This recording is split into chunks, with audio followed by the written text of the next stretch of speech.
Welcome po! Ngayong araw, tayo ay magluluto ng napakalapot at napakasarap na monggo.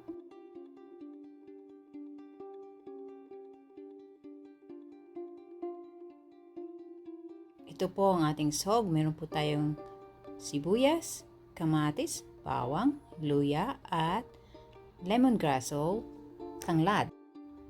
Maglalagay din po tayo ng dahong saluyot at alugbati o malabar spinach.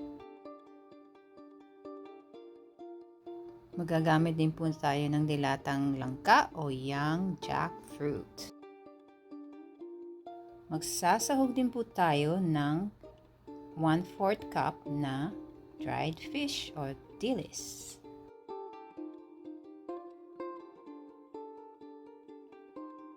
So, unahin po nating pakuluan ang ating munggo at langka hanggat ito ay lumambot.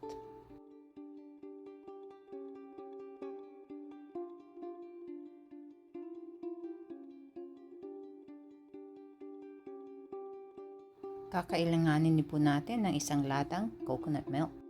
Ngayong malambot na po ang ating munggo at langka, pwede na po natin idagdag ang ating mga sahog. Po ng ating sibuyas, kamatis, bawang, luya at tanglad, at pwede na rin po natin dagdag ang ating dilis at isang latang gata o coconut milk.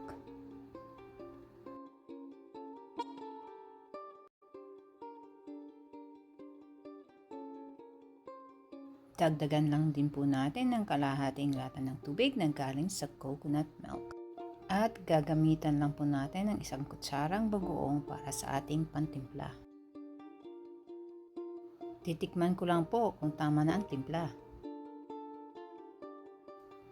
Pagkatapos po ng kumulo ng ilang minuto, pwede na po natin idagdag ang ating saluyot.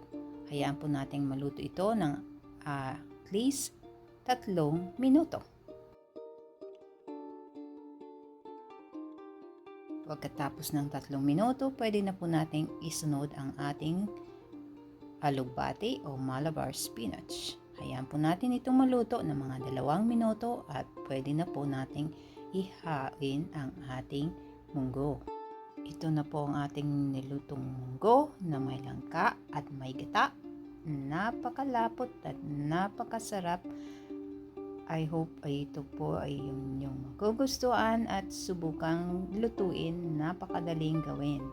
Thank you po sa inyong panonood, at kung kayo po ay bago sa aking channel, please huwag niyo pong kalimutan mag-subscribe, mag-like, mag-share at mag-comment. See you next time. Maraming salamat. Bye!